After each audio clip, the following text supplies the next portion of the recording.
जीवम जीवम दव्वम जिणवर्वस head जेडडे दिट्टम देविंद Vind वंदम वंदे तं सर्वदा शिरसा।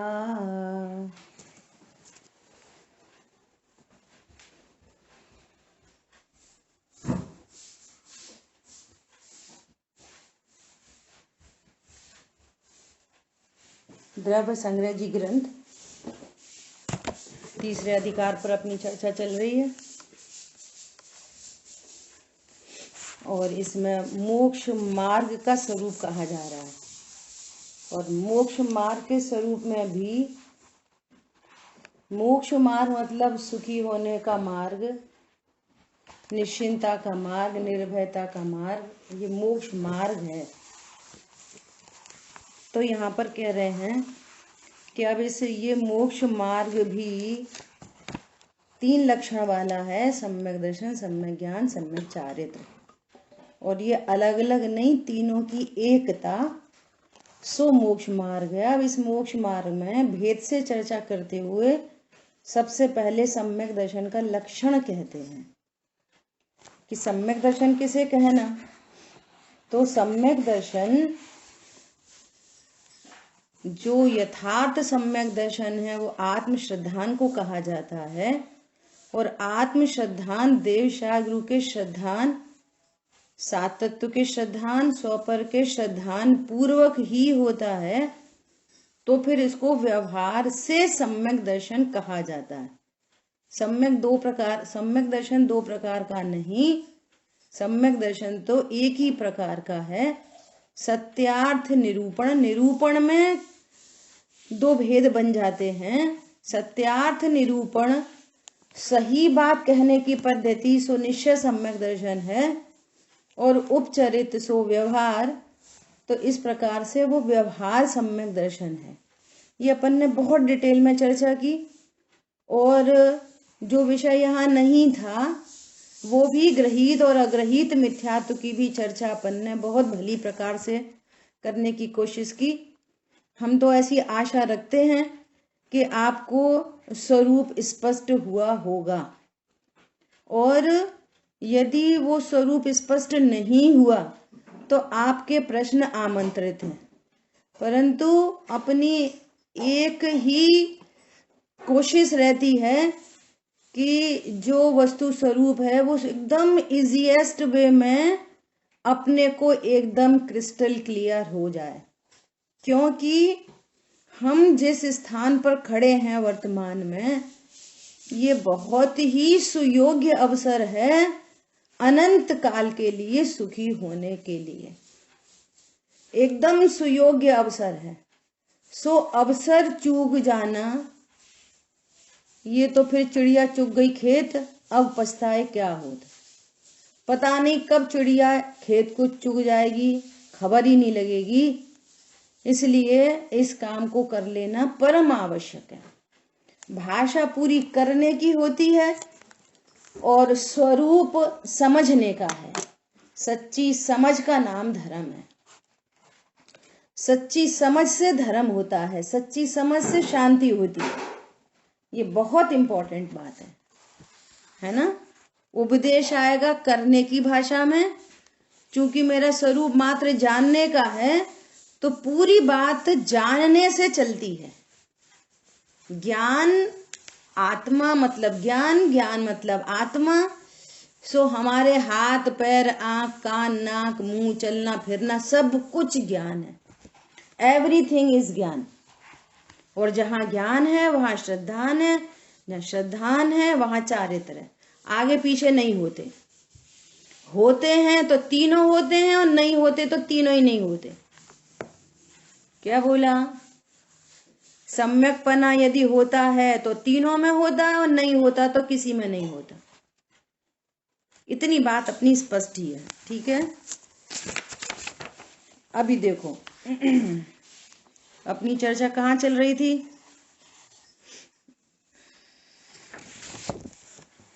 4th पॉइंट पे अपन ने चर्चा की थी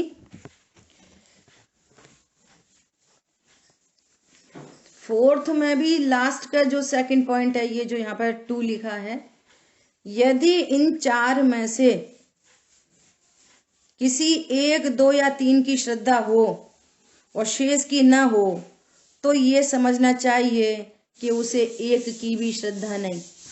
वेरी इंपॉर्टेंट। सम्यक दर्शन के 4 लक्षण कहे जा रहे हैं।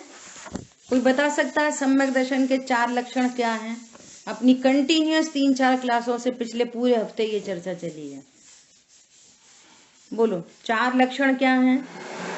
आप देख के बोलोगे ना वो भी मंजूर है, परंतु आपको ये तो पता चले कहाँ पे क्या लिखा है। बोलो सम्यक दर्शन के 4 लक्षण क्या कहे हैं? बता। हाँ बोलिए। देवशास्त्र गुरु को श्रद्धान, और क्या कहते हैं 7 तत्वों का श्रद्धान, आपा पर का श्रद्धान और आत्म श्रद्धान। बहुत बढ़िया, ये 4 है ना। अब क्या कह रहे हैं? कोई ऐसा बोले कि मेरे को 100 पर का तो श्रद्धान है, लेकिन अनंत भगवान हाँ भीतरागी सर्वज्ञ होते हैं, उसको ये बोले मुझे 100 पर का श्रद्धान है लेकिन देवशास्त्र गुरु का श्रद्धान नहीं है, ऐसा नहीं हो सकता। जिसको जहां जितने जीवों को, त्रियंच गति के जीव, नार की, देव गति के जीव, मनुष्य गति के जीव, चारों गतियों में सम्यक दर्शन हो सकता है। चारों ही गतियों के जीव को जब सम्यक दर्शन की बात कही जा रही है तो ये शेष चारों ही लक्षण पाए जाएंगे। और अगर एक की भी श्रद्धा सच्ची नहीं तो समझना सब किसी की भी नहीं। और ये तत्व के अनुसार अपन ये बात कर चुके हैं ऑलरेडी, है ना। कि कोई बोले कि मुझे जीव की श्रद्धा है लेकिन मोक्ष की श्रद्धा नहीं है, तो वो अनंत भगवान को तो हम जानते हैं, तो वो अनंत भगवान को नहीं जानता। मोक्ष तत्व को जानेगा तब तो जानेगा ये पूर्ण सुखमय अवस्था है, तब तो जानेगा कि ये पर्याय रूप भाव है, तब तो जानेगा कि ये प्रकट हो सकते हैं। ये अनंत सुख, अनंत ज्ञान प्रकट ये जीव की पर्याय है। जीव मैं हूं अभी,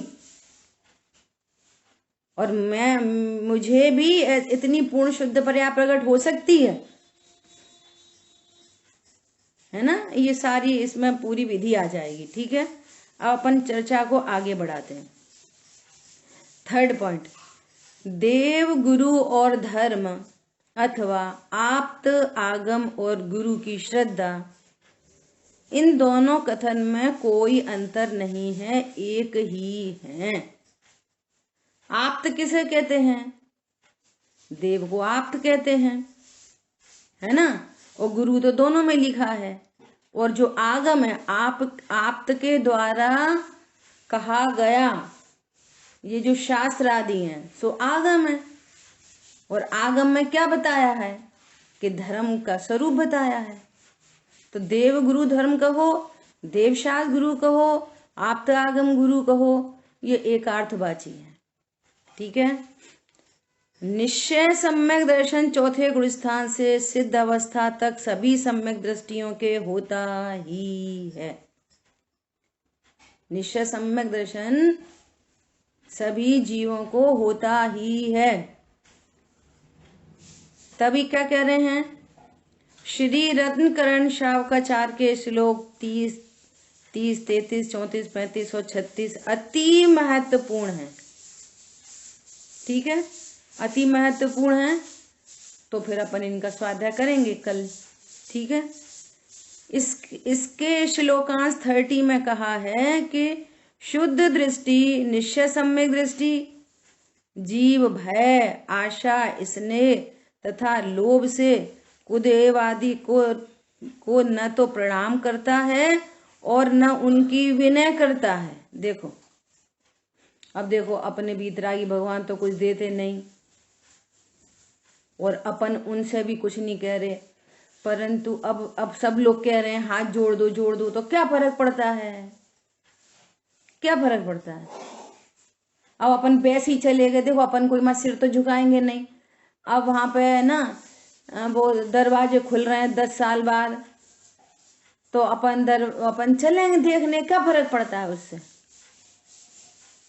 तो किसी आशा से, भय से, स्नेह से, लोभ से कुदेव आदि को न तो प्रणाम करता है न उनकी विनय करता है। ये बाहरी लक्षण चाहिए सम्यक दृष्टि जीव को। ऐसे बहुत सारे प्रश्न आते हैं, घर में लोग मानते नहीं तो क्या करें, घर में लोग मानते नहीं तो क्या करें। सबसे सिंपल टू सिंपल आंसर है इसका कि घर में तो बहुत लोग बहुत सारी बातें नहीं मानते और तुम्हें अपनी चलानी है, तब क्या करते हो। अभी लिस्ट लगाएं तो 1000 एग्जाम्पल हो सकते हैं, चाहे वो लड़की की साइड से हो, चाहे लड़के की साइड से हो, पति की साइड से हो, पत्नी की साइड से हो, किसी की साइड से हो। थोड़ी सी छटा देख लेते अपन कि वो बेटा अपने माँ बाप को चाहता है, उनकी बिना भक्ति सेवा करना चाहता है, और वो लड़की कहती है हम नहीं करेंगे, तो तुम कितने आज्ञा में रहते हो पति के। तब तो नहीं सुनते हो उसकी, और यहाँ पे सबकी सुनते हो। वो पति नहीं मानते, भैया पति नहीं मानते तो माँ बाप की सेवा करो, पति नहीं मानते तो वहां तो पति की नहीं सुननी।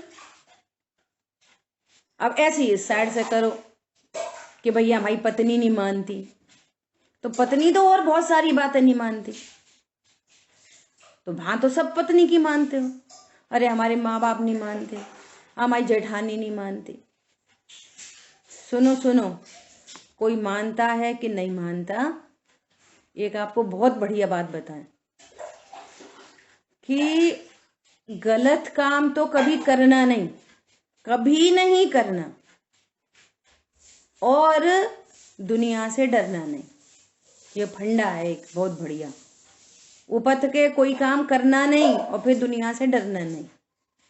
क्यों? जब ये रहित मिथ्यात्व का बंद होगा तो फिर कोई नहीं आएगा संभालने आपको। कोई नहीं आएगा कि अरे प्रभु प्रभु, हे कर्म राजा तू मान जा, मेरी पत्नी ने मेरी बात मानी थी, जो तो करना नहीं चाहती थी। कर्म किसी को माफ नहीं करते, चक्रवर्तियों को माफ नहीं करते। समझ आ रही बात? दूसरी बात, जब आप राइट डायरेक्शन में जाते हो तो कर्म सुरक्षा भी करते हैं, उस जाति का पुण्य बनता है और दुनिया को ही पता चल जाता है, तो फिर उनको भी अपनी वैसी हैबिट डाल लेते हैं। फिर अब ये तो मानेगा नहीं या ये तो मानेगी नहीं, तो अब उनकी आदत, अच्छा ठीक है तो हम देख लेंगे, कर लेंगे, ठीक है भैया तुम्हें जाना है जाओ, तुम्हें करना है करो। समझ में आ रही है बात? फिर क्यों ये नो कर्म वैसा ऑटोमेटिक हो जाता है, इधर पुण्य बनता है उधर नो कर्म वैसा हो जाता है। और नहीं हो जाता तो लोगों को हैबिट पड़ जाती है, घरों में हैबिट पड़ जाती है कि भैया तुम कुछ क्यों नहीं कहते, भैया शांति रहे इसलिए हम कुछ कहते नहीं है। लौकिक चीजों में बात हो जाती है तो पारलौकिक में भी हो जाएगी। और सहजता से समझाने की कोशिश करके युक्ति न्याय से यदि समझा दो तो बहुत अच्छी बात है, क्योंकि जितने भी जीव प्रभावित होते हैं कषाय से कोई प्रभावित नहीं होता। देखो राजा श्रेणिक जैसे लोग कषाय से प्रभावित नहीं हुए, मुनिराज की वीतरागता से प्रभावित हो गए। गौतम स्वामी कषाय से प्रभावित नहीं हुए, ओहो भगवान की वीतरागता से प्रभावित हो गए। तो आप अपनी बात सुचारू रूप से, हम सब कुछ करेंगे, आप इसके लिए हमें मत रोको प्लीज, और उसके बदले आप बहुत पॉजिटिव दो तो सब कुछ होता है। समझ आ गई बात? अब आखिरी बात, इस संबंधी आखिरी बात, कि आपको फिजिकल से कोई रोक लेगा लेकिन आपके परिणाम को कोई कैसे रोक लेगा। आप रोटी बना रहे, वो ऑफिस में गए हैं, रास्ते में जा रहे हैं, बाइक पे हैं, गाड़ी में हैं, मेट्रो में हैं, आप उस समय भेद ज्ञान का विचार कर सकते हो, तब कौन रोकता है वहां पे? कोई नहीं रोक सकता। समझ में आ रही है बात?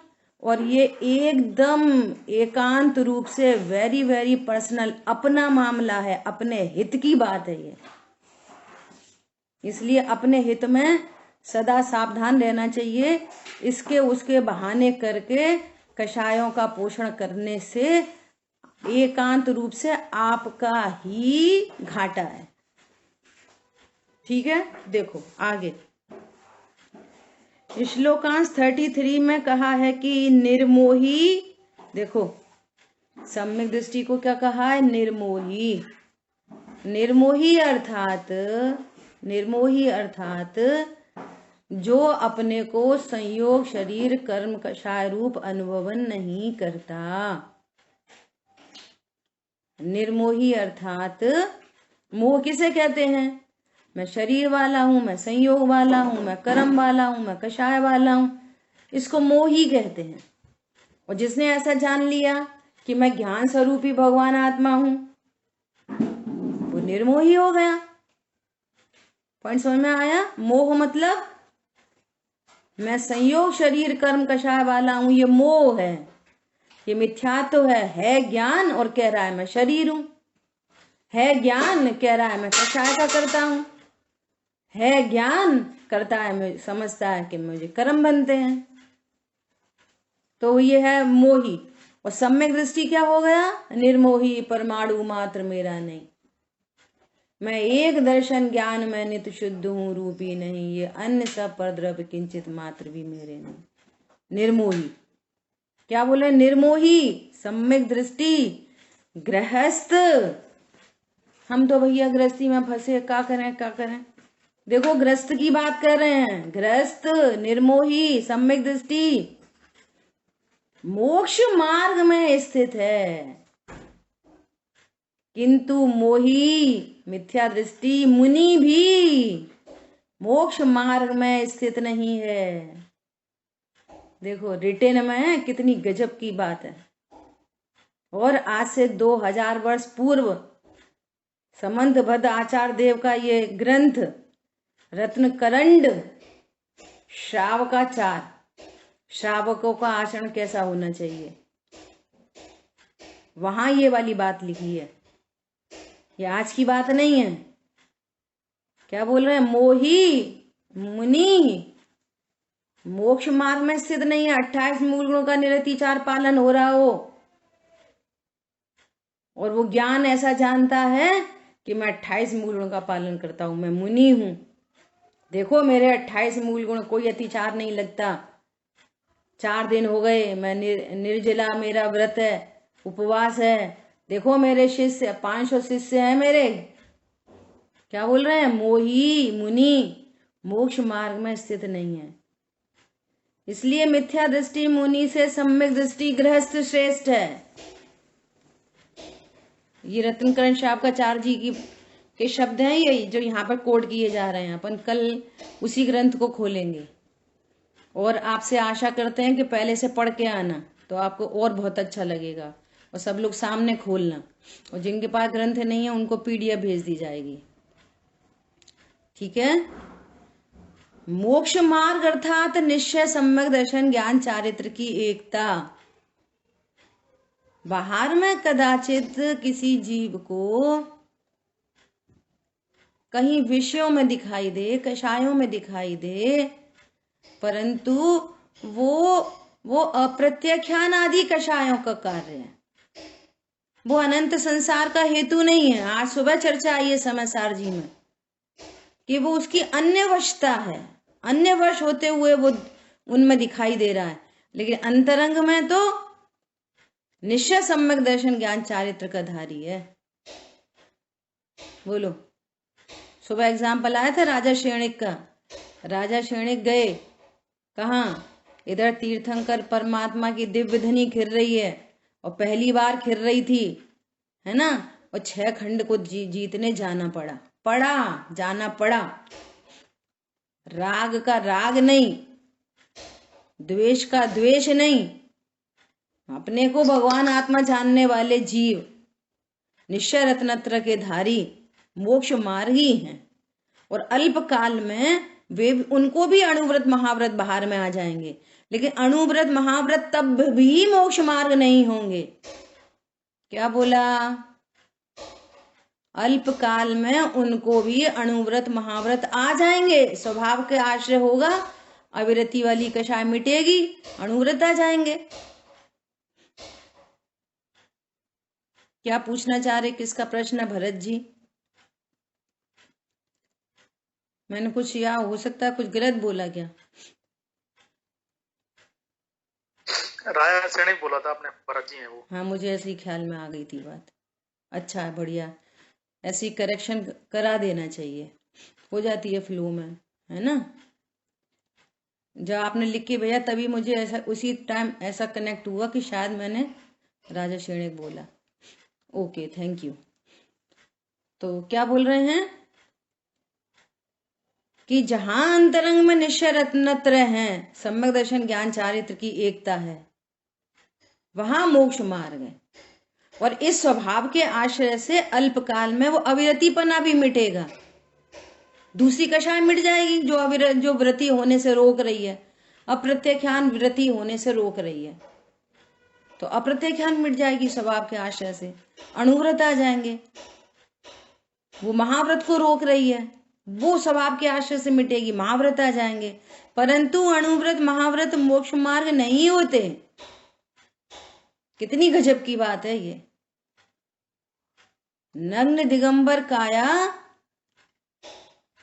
मोक्ष मार्ग नहीं है, शरीर की नग्नता मोक्ष मार्ग नहीं है। अरे नग्नता तो छोड़ो, नग्नता तो छोड़ो, यहां तो कह रहे हैं कि हे प्रभु आपके छत्ते चम्मर भामंडल हैं, इसलिए हम आपको नहीं पूजते, आप तो वीतरागी सर्वज्ञ हैं, इसलिए हम आपकी पूजन करते हैं।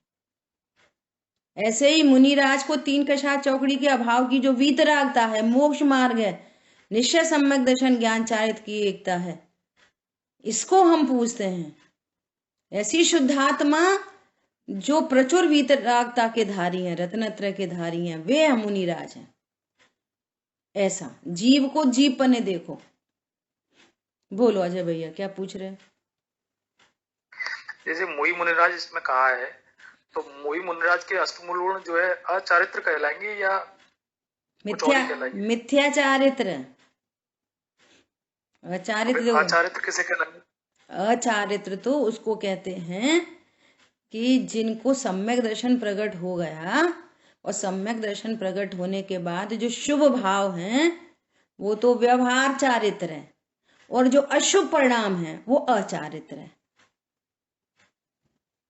अशुभ परिणाम को तो व्यवहार चारित्र नहीं कहा जा सकता, और अशुभ परिणाम को मिथ्या चारित्र भी नहीं कहा जा सकता।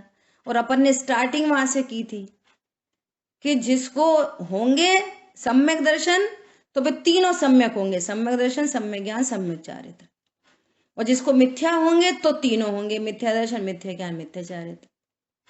जब मिथ्या दर्शन है, मिथ्या ज्ञान है, तो 28 मूल गुण मिथ्या चारित्र है, अचारित्र नहीं, मिथ्या ही चारित्र है। अब देखो इसकी व्याख्या करो, मिथ्या चारित्र क्यों है? मिथ्या चारित्र किसे कहते हैं? कोई एक शब्द में बोल सकेगा मिथ्या चारित्र मतलब क्या? जबकि अपन बार बार ये कोशिश करते हैं कि इन टेक्निकल शब्दों का सरल अर्थ निकल जाए, सरल। जैसे स्टार्ट करेंगे मोक्ष मार्ग तो तुरंत बोलेंगे सुखी होने का मार्ग।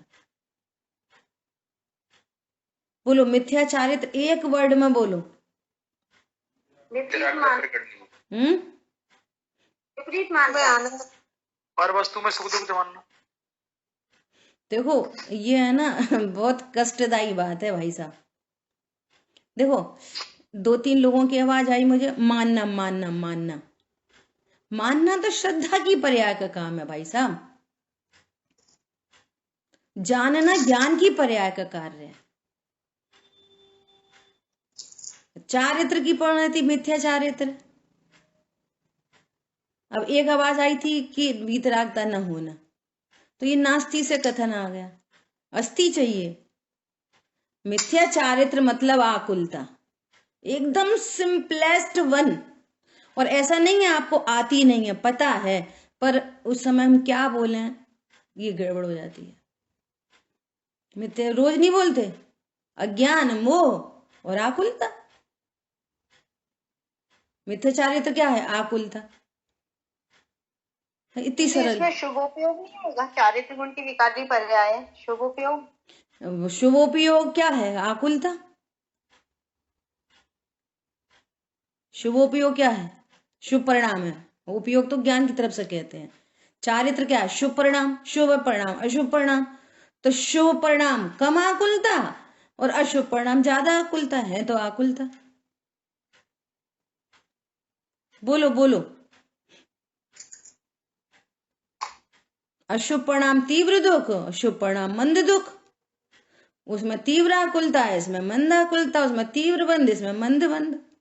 अब इधर तो 28 मूल गुण पालन हो रहे हैं और अंतरंग में आकुलता है।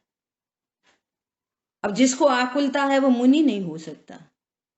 मुनि तो छोड़ो, सम्यक दृष्टि नहीं हो सकता। एकदम सिंपल बात है, एकदम सिंपल। किसी के प्रति ये जबरदस्ती का कि वो ऐसे ये मैटर नहीं है। आप लॉजिक से सोचो, एकदम युक्ति से। 28 मूल गुणों का पालन है और तत्व ज्ञान का अभाव है, और जहां तत्व ज्ञान का अभाव है वह नियम से आकुलता है कि दिखाई तो नहीं दे रही, देखो उनके ऊपर इतने अवसर परी से हो, वो कुछ नहीं कहते। तो भैया पेड़ में मक्खी मच्छर में क्या दिख रहा है आपको? पेड़ में क्या दिखाई दे रहा है? कितनी आकुलता है पेड़ को, दिख रही है बाहर से? एक मक्खी है बेचारी, उड़ रही है, तुम्हारे गुड़ पे आके बैठ रही है, तुमने हाथ उड़ाया वो भाग रही है, और तुमने कुछ अगर कुछ गलत काम कर दिया, मर गई, तो वो तुम्हें कौन सी लात मार रही है? कुछ नहीं कर रही। तो कितनी भीतरागी है वो? बोलो, बात समझ में आ रही है? ये लॉजिक से बात पकड़ में आ रही है? उनके 28 मूल गुण होने पर भी तत्व ज्ञान के अभाव में, सम्यक दर्शन के अभाव में, चूंकि मिथ्या दृष्टि है, तो जहां मिथ्या दर्शन है वहां मिथ्या ज्ञान है, जहां मिथ्या ज्ञान है वहां मिथ्या चारित्र है। बोलिए, क्लियर? ऐसा। अब रही बात अचारित्र। अचारित्र कहाँ कहा जाएगा? जहां सम्यक दर्शन है और चौथे गुण स्थानवर्ती जीवों को, पंचम गुण स्थानवर्ती जीवों को शुभ अशुभ दोनों परिणाम होते हैं।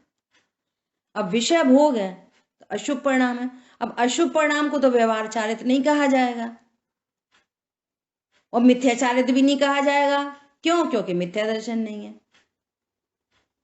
समझ में आ रही है बात?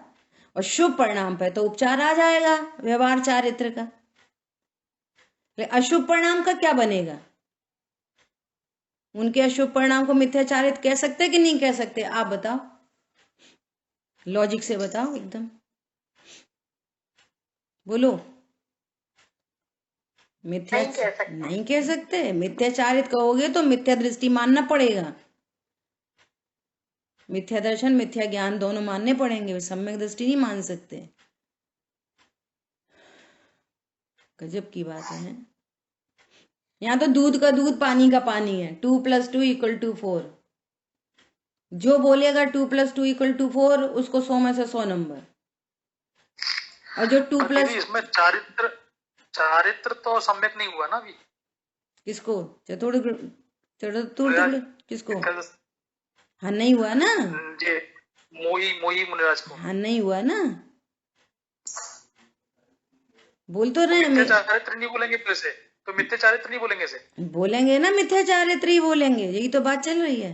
अच्छा सॉरी, सम्यक दृष्टि बात चली। सम्यक दृष्टि को जो है अभी जो है चारित्र सम्यक नहीं हुआ से, हो गया तो उसे जो चारित्र सम्यक हो गया। सम्यक हुई अकेले। अरे आंशिक चारित्र गुण में आंशिक शुद्धता प्रकट हो गई है। देखो अब बार बार दोहराइए ये वाली बात। यदि सम्यकपना होगा तीनों में होगा, मिथ्यापना होगा तीनों में होगा। चतुर्थ गुण स्थानवर्ती को बोलते रहे हैं सम्यक दर्शन ज्ञान चारित्राणी मोक्ष मार्ग चौथे गुण स्थानवर्ती को सम्यक दर्शन ज्ञान चारित्र होते हैं, है ना। हम चारित्र को क्या समझ रहे हैं? चारित्र गुण की शुद्ध परिणति सम्यक चारित्र है। उसी को नाम वीतरागता कहते हैं, उसी का नाम निराकुलता कहते हैं, उसी का नाम निशंकता कहते हैं, उसी का नाम निर्भयता कहते हैं, उसी का नाम निकांक्षित बोलते हैं। बोलते कि नहीं बोलते? चौथे गुण स्थानवर्ती को 8 अंग प्रकट होते हैं। वे 8 अंग क्या हैं? यही है सम्यक चारित्र। निशंक हो गया, मैं तो ज्ञाता दृष्टा हूं। अभी तक शंका थी, मैं शरीर हूं कि आत्मा हूं, तब तक मिथ्या था। नहीं, मैं आत्मा हूं। निशंक हो गया, देवशागुरु के प्रति निशंक, अपने स्वभाव के प्रति निशंक। अब चूंकि मैं परिपूर्ण हूं तो निर्वांशक हो गया।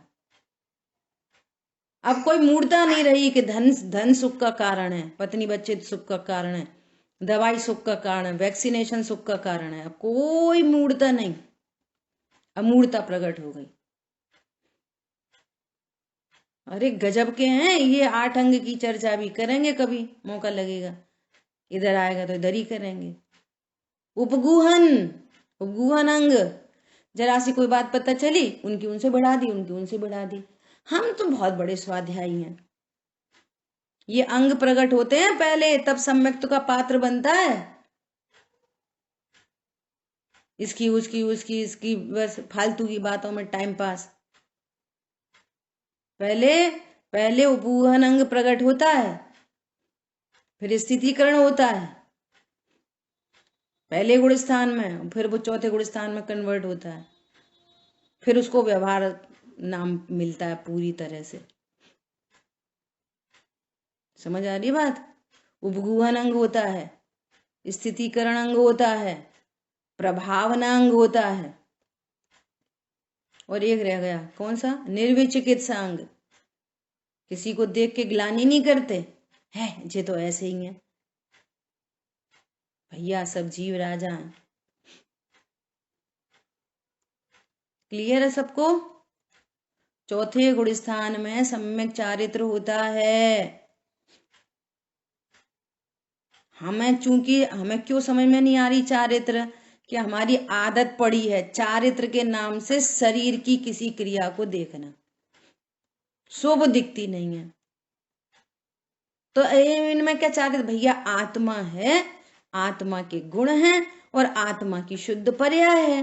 तो शुद्ध पर्याय प्रकट हुई है, और शुद्ध पर्याय प्रकट हुई है मतलब निश्चिंता प्रकट हो गई, निराकुल हो गए, अकर्तृत्व समझ में आ गया, अभोक्तृत्व समझ में आ गया, कर्ता बुद्धि मिट गई, भोक्तृत्व बुद्धि मिट गई, पर से सुखी दुखी होने की बुद्धि मिट गई, उतना निश्चिंता हो गई, आनंद हो गया, निर्भयता हो गई। ये सम्यक चारित्र है। क्लियर? अब उसकी वृद्धि होगी, अणुव्रत आ जाएंगे। तो अणुव्रत थोड़ी मोक्ष मार्ग है। 2 कषाय चौकड़ी के अभाव की वीतरागता मोक्ष मार्ग है।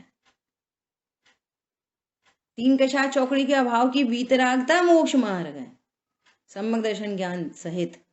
और जहां वीतरागता है वह अंडरस्टूड है, वहां पर सम्यक दर्शन ज्ञान। तो 28 मूल गुण मोक्ष मार्ग नहीं है, वो तो बंद मार्ग है, और उसको उपचार से कहते हैं। दुनिया उसी को समझ के बैठी है।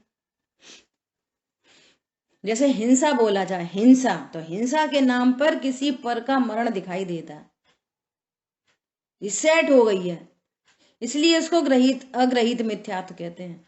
चली आ रही है अनादिकाल से ये गलती। हिंसा बोलो आप, हिंसा, पता है हिंसा हो गई, क्या हो गया, क्या हो गया, मतलब बाहर कहीं कुछ हो गया। अरे तुम अपने को भगवान आत्मा नहीं जान रहे, क्षण क्षण राग की उत्पत्ति हो रही है, ये हिंसा नहीं समझ में आ रही? ये हिंसा है। इसमें अब हम आपको पढ़ा रहे और शुभ भाव उत्पन्न हो रहा। अब कौन सी हिंसा हो रही है? अभी हम जहां का हिंसा कर रहे? प्रभु सर्वज्ञ देव क्या बोल रहे हैं? राग की उत्पत्ति मात्र हिंसा है, और स्वभाव के आश्रय से आनंदित होना उसका नाम अहिंसा है। जहाँ सारी सारी दुनिया की हिंसा जहाँ समाप्त होती है, वहां से यहाँ की हिंसा चालू होती है। ऐसी परिग्रह के नाम पर हमें फिक्स है, पत्नी बच्चे दुकान मकान कपड़े लत्ते ज्वेलरी परिग्रह। यहाँ पर कह रहे हैं पर द्रव्य मैं हूं, मेरे हैं, मैं करता हूं, भोगता हूं, ऐसी मूर्छा परिग्रह है। मूर्छा का नाम परिग्रह है, उस पर तो उपचार है। तो परिग्रह के नाम पर क्या दिखाई दे? मूर्छा, न कि परद्रव्य। परद्रव्य काय के परिग्रह हैं? वे थोड़ी कह रहे हैं हम तुम्हारा परिग्रह तो हमारा परिग्रह हो। और जिसको जितनी ज्यादा मूर्छा होती है उसको बाहर में वैसा संयोग दिखाई देता है। और एग्जैक्टली पता है, ये तो बहुत सारे निमित्त नैमित्तिक कथन उपचरित कथन है। वस्तु स्वरूप ऐसा है कि बाहर के पर पदार्थों का संयोग अघाती कर्माधीन है। मूर्छा बहुत अधिक हो सकती है और सामग्री इतनी सी हो सकती है। भिखारी है ना, बेचारे के पास कुछ नहीं है, टूटी फूटी झोपड़ी, 2-3 कपड़े, एक टूटा एल्युमिनियम का कटोरा, एक डंडा, 2-4-6 बर्तन होंगे, तो वो तो परिग्रह ही नहीं ठहरा। उसके पास क्या परिग्रह? कछु नहीं। जिनवाणी कह रही है वो अनंतानुबंधी परिग्रही है। समझ आ गई बात? दीदी मूर्छा मतलब अंतरंग परिग्रह भी तो कह सकते हैं उसे। हाँ वही तो कह रहे हैं, उसी का नाम तो परिग्रह है, वही अंतरंग परिग्रह। अब अंदर बाहर क्या होता है? रिलेटेड टू जीव अंतरंग और रिलेटेड टू परद्रव्य सो बाहर। वो ऐसा थोड़ी कुछ अंदर बाहर होता है। नहीं, अंतरंग मतलब उसके प्रति राग। हाँ तो राग किसको होएगा? आत्मा की पर्याय में। तो पर्याय में है मूर्छा, मिथ्याचारित्र। मूर्छा मतलब मिथ्याचारित्र है ना, ऐसा। देखो आपको अभी अभी अंदर बाहर की बात बताएं, बिल्कुल अभी रिसेंटली अपनी क्लास होने के 10-15 मिनट पहले घर में बाइयां है ना, मेरे को उसकी बात सुनती हूँ तो मेरे को ऐसा लगता है कि देखना ये कैसे बोल रही है।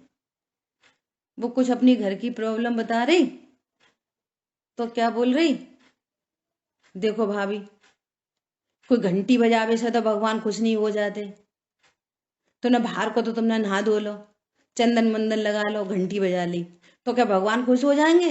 अरे तुम्हारा भीतर मन अच्छा होना चाहिए। देखो, और अभियाल अपन इसी को व्यवहार पूजा का निषेध करके बात करें तो अभियाल कान खड़े हो जाते। तो इतनी बात तो वही बोल रही है। और क्या बोल रही? देखो अपनी आत्मा शुद्ध होनी चाहिए। अब उसे कुछ नहीं पता आत्मा फात्मा। बोलो बाई है घर की, क्या बोल रही है? घंटी बजावे से कजू का भगवान खुश हो जाते हैं, तुम्हारे मन में तो इतनी उल्टी उल्टी भरी पड़ी है। ये शब्द थे उसके। और फिर अपनी आत्मा अच्छी हो, तुम सबने आत्मा देखो, सबने ये बोल रही थी वो, सबको अपने जैसा देखो, ऐसा बोल रही। अब उसने तो कुछ नहीं पढ़ा द्रव्य गुण पर्याय आत्मा परमात्मा, उसे तो कुछ नहीं पता अंदर बाहर। और यहाँ पे बोलोगे तुम ऐसी जाके बिना देवशास्त्र के स्वरूप को जाने और तुम माँ घंटी बजाते हो, तुम्हारी कछु पूजा नहीं हुई। ये तो बाई अन्यमति ही बोल रही है भैया, इतनी बात तो। और आप नहीं पकड़ पा रहे, और आपको भगवान की पूजा करते हुए भी क्रोध मान माया लोभ और छल कपट, इसकी उससे बेड़ा उसकी उससे बेड़ा, फालतू बातें यहाँ की वहां वहां की वहां। और फिर तुम में गर्व है कि हम सम्यक दृष्टि, हम स्वाध्याय। कल आना सब लोग जो सुबह नहीं आते हैं, कल यही श्लोक आ रहा है। कोई कर्म का पक्षपाती है, कोई ज्ञान का पक्षपाती है। पक्षपाती नहीं चाहिए यहाँ पे, वस्तु स्वरूप चाहिए। 2+2 = 4, बस बात खत्म। हम ये नहीं देखते बुद्ध वीर जिन हरिहर ब्रह्मा, या उसको स्वाधीन जो कहना है कहो। यहाँ व्यक्ति की पूजा नहीं है, यहाँ गुणों की पूजा है। जिनमें वो सर्वज्ञता वीतरागता हो वो हमारे लिए पूज्य है। जो 3 कषाय चौकड़ी के अभाव वाले मुनिराज हैं वे आचार्य उपाध्याय साधु परमेष्ठी हमें पूज्य हैं।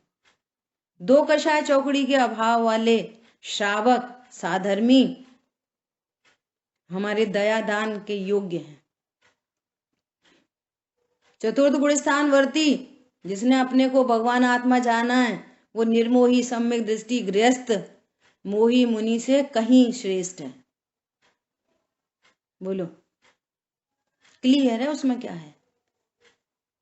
और ईमानदारी की बात पता कैसा है? ईमानदारी की बात ऐसी है कि कोई बुद्धिपूर्वक वो मुनि नहीं बने हैं, वो कर्म का धक्का है। एग्जैक्टली बात ये है, वो कर्म का धक्का है बहुत तेज। सो उसमें हो गए 28 मूल गुण, लेकिन आपके अंतरंग में आनंद कहाँ हुआ भैया? बात तो 28 मूल गुण का पालन किस लिए? आनंद होने के लिए। सो आनंदित तो है नहीं, आकुलता के बीच में है। भले वो अत्यंत मंद आकुलता है, लेकिन आकुलता है। आपको आत्मा स्पर्श नहीं हुई, मैं आत्मा हूं ऐसा जानकर निर्भयता नहीं हुई, तो फिर 28 मूल गुण कुछ काम नहीं आए। जो 28 मूल गुण अनंत बनने की प्रोसेस में आते हैं, वे 28 मूल गुण थोड़ा बाया होते हुए और एक इंद्री में चला गया। बोलो, इतनी गजब बात है। देखो क्या कह रहे हैं, इसको पूरा करते हैं। सम्यक दर्शन से शुद्ध अविरति हो तो भी, सम्यक दर्शन से शुद्ध अविरति हो तो भी बाहर में कोई तुम्हारे कोई व्रत नियम संयम नहीं दिखाई दे रहे, लेकिन सदाचारी है, अन्याय नीति अपक्ष का त्यागी है, ये अंडरस्टूड है उसमें। जो बाहर से दूसरे व्रत दिखाई देते हैं, गुण व्रत, शिक्षा व्रत, 5 अणु व्रत, अहिंसा अणु व्रत आदि, ये है ना अपरिग्रह अणु व्रत, ये नहीं है दिख रहे बाहर में, परंतु सम्यक दर्शन से शुद्ध है। अपूर्व कार्य हुआ हो, ओहो मैं आत्मा हूं ऐसा विश्वास होना बहुत विश्व का महान कार्य है, महानतम कार्य है, एक ही महान कार्य है। और जहां सम्यक दर्शन है वहां तीनों की एकता है। ऐसा नहीं हो सकता सम्यक दर्शन और सम्यक ज्ञान नहीं हो, और सम्यक ज्ञान हो और सम्यक चारित्र नहीं हो। चाहे भले अंश मात्रों पर है। मोह की चट्टान टूटी और शांति निर्जर बह रहा, ये शांति निर्जर यही सम्यक चारित्र परिणति है। रोज पढ़ते पूजा में, मोह की चट्टान टूटी अर्थात सम्यक दर्शन हुआ, सम्यक ज्ञान हुआ और शांति निर्जर बह रहा। शांति निर्जर क्या है? सम्यक चारित्र, आकुलता मिट गई। सम्यक दर्शन से शुद्ध अविरति हो तो भी वह नरक, त्रियंच, नपुंसक, स्त्री, नीचकुल, विकलांग या निर्धनता में जन्म नहीं लेता। क्यों नहीं लेता? कोई बोल सकता है क्यों नहीं लेता? बोलो, यहाँ तो सब लॉजिकल बात है। क्योंकि सुनो, क्योंकि उसको मिथ्यात्व नहीं है, सो मिथ्यात्व से होने वाला बंध नहीं होगा। क्योंकि उसको अनंतानुबंधी नहीं है, अनंतानुबंधी से होने वाला बंध नहीं होगा। और ये सारे बंध मिथ्यात्व और अनंतानुबंधी से होते हैं। और जब तक आपका मिथ्यात्व अनंतानुबंधी नहीं मिटा, तब तक आप नरक, त्रियंच, नपुंसक, स्त्री, नीच कुल, विकलांग या निर्धनता या फिर 1 इंद्री, 2 इंद्री, 3 इंद्री, 4 इंद्री कहीं भी जा सकते हो। और जिसने सम्यक दर्शन प्रकट कर लिया वो इन गतियों में नहीं जाता। क्यों नहीं जाता? कि गतियों में जाना जीव का स्वभाव नहीं है, वो तो कर्म सापेक्ष जाना पड़ता है। अब कर्म ही नहीं है तो जाएगा ही नहीं, सीधी सीधी कहानी है। समझ आ गई बात? ये सारे जो लाइनें लिखी हैं, ये सारे काम मिथ्यात्व और अनंतानुबंधी से होते हैं। और अगर तुम्हें इन जगहों पर नहीं जाना तो तत्व ज्ञान करो। यहाँ चतुर्थ गुणस्थान वाला जीव शुद्ध निश्चय रत्नत्रय सम्यक दर्शन धारी होता है, यह स्पष्ट किया है। श्लोक अंश 36 में यह बतलाया है कि सम्यक दर्शन से पवित्र जीव कैसे कुल में जन्म लेता है तथा कैसे शरीर की प्राप्ति करते हैं, इससे यह भी सिद्ध होता है कि चौथे गुण स्थानवर्ती जीव के पवित्र निश्चय सम्यक दर्शन होता है। और बहुत सारी चर्चा लिखी है, इसको अपन कल पढ़ेंगे। और कल शावकाचार्य जी के ये चारों श्लोक पढ़ेंगे। ठीक है, किसी का कोई प्रश्न है तो पूछ सकते हैं, आज समय बहुत अधिक हो गया। लिख लेती हूँ। भाभी कौन से श्लोक बताए रत्नकांत शावकाचार्य के? जी सामने लिखे हैं ना, 33, 34, 35, 36। ठीक है, और पहले पढ़ के आना सब लोग। हाँ। ठीक है। जिन वाणी के ज्ञान से सूझे लोकालोक, तो वाणी मस्तक नमो सदा देत हूँ दो। बोलिए द्वारशांग मई जिनवाणी माता की जय हो। जय जिनेन्द्र। सभी